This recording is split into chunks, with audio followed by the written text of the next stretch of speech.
In this video, we're back on the track. We break some stuff, we fix some stuff, and then we get back to the track again. Enjoy.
So I had knocked down a cone going one way in the slalom. After the turnaround, the hairpin, I came back and that cone was still in the middle of nowhere and had knocked over. So I tried to still do the slalom, but obviously it puts the car in an uneasy spot. So it basically took us off course, which it happens, no big deal. I just shut it down and went, okay, whatever. You know, like, you can't recover from that for a total good time, but, you know, hopefully the next run it'll be no big deal. So we just headed back to the pits. Obviously everything's cool. That's a did not finish, right? DNF. So it is what it is. Car felt great. No problems there. Did a little spot check, so we typically do that. We'll come back to the pits, pop the hood, and take a look, and turns out that we had a bit of an oil leak. Now, first glimpse, we're thinking, you know, PCV's sticking. It's sticking open, right? So it's not closing under boost, and we're getting a lot of boost pressure in the crankcase. Now, we still get boost pressure. It's going to happen. There's going to be some. We're getting some blow by past the rings and so on. That's going to happen. The car, the engine is still a stock block with a stock set of rings and a stock set of pistons. There is some clearances there. So there definitely is some crankcase pressure, and it's something that we've kind of dealt with.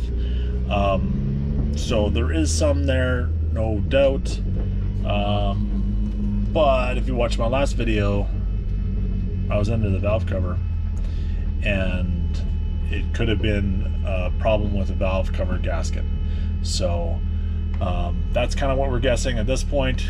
I let my son just stay back for a minute and actually brake clean the spot on the track where or spot in the pits rather, because we didn't want to leave any oil there.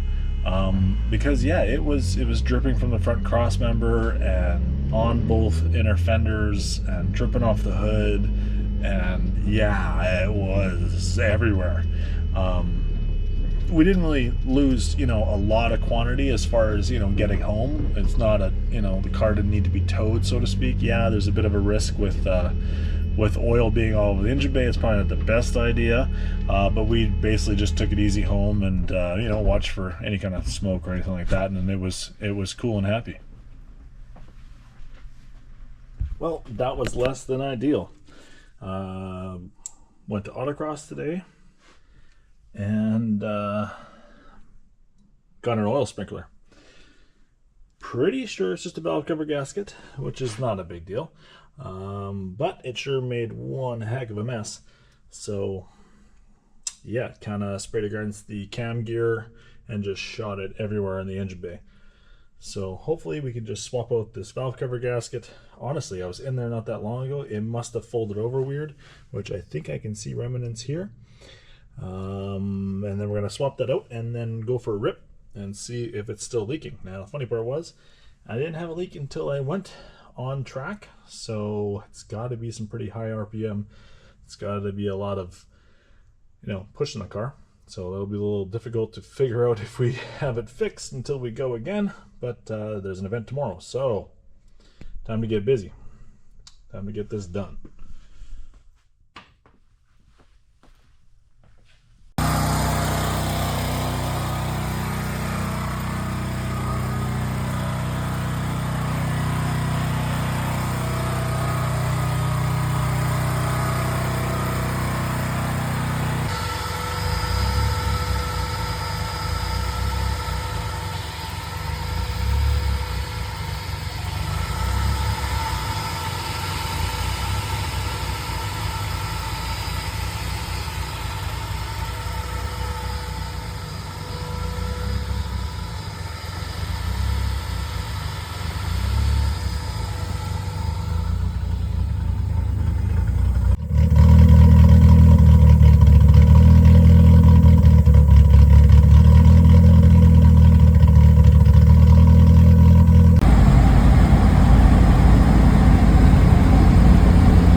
that was definitely a busy weekend.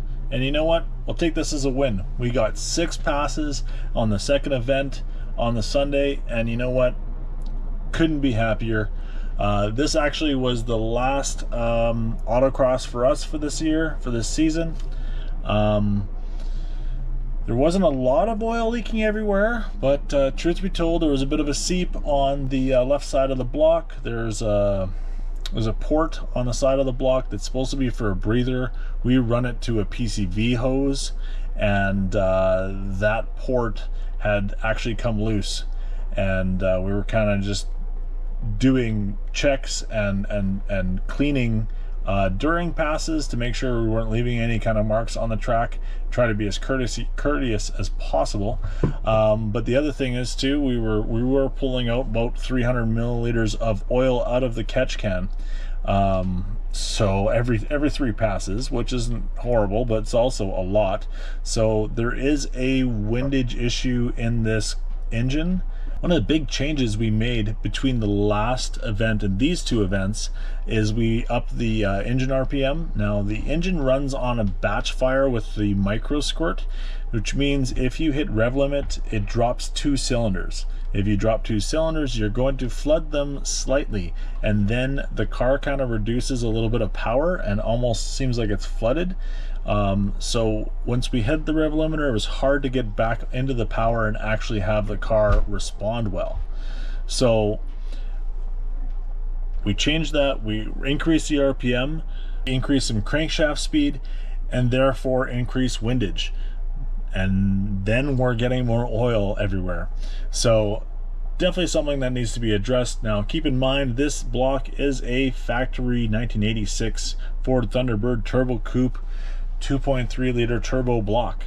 It is stock. It is standard bore. It has standard pistons in it, and standard rods, and standard rings, and the factory rings. They have not been replaced. Now that said, we're throwing it 22-23 psi of boost at it. That's going to increase crankcase pressure. So ultimately, we're creating some problems with the boost we're making, but we're having fun doing it. And obviously it needs a little bit of love in those areas. Maybe, you know, maybe some bottom end work. I don't know. We'll see. Haven't decided on exactly where we're going there. There is no windage tray on those, in these engines. There's nothing in the pan. That is definitely an area to upgrade and make it better. Will it solve all the issues? I don't really think so. I think there's still too much blow by, so to speak, or we're pressurizing the crankcase too much. Even with the PCV bypass, which it was for these 2 events, ever since the valve cover had come off. Sorry, the second event. Ever since the valve cover had come off to reseal it, we bypassed the PCV, which it didn't seem to respond too bad as far as we're not burning any oil, but we have a lot of pressure in there. We have a lot of stuff that's just not being alleviated. So anyway, some areas to get better and increase, but we had a hell of a good time. The car's a lot of fun. It's great with the slicks on it, or sorry, the sticky tires, the 200 treadwear Falcons, and it handles pretty good. We could use maybe a rear sway bar. It hasn't been installed yet out of the kit that we have, but it requires a lot of modification, so we might actually end up finding a different sway bar that fits a little bit better, so we can maybe stabilize the back of the car a little bit better. But other than that, the car's in the zone. I think I need to get better at driving so I can be more competitive, but it's very nice to be in a zone that's you know, respectable. Now, all that said, I thank you very much for watching. Please subscribe and like and comment. If you have any questions, feel free to just shoot them down there. I'm just going to leave you with a few videos of other cars that were laying it down, and you know what, I'm probably chasing most of them to try to, you know, be mildly close to their time. But hey, practice will make perfect, right?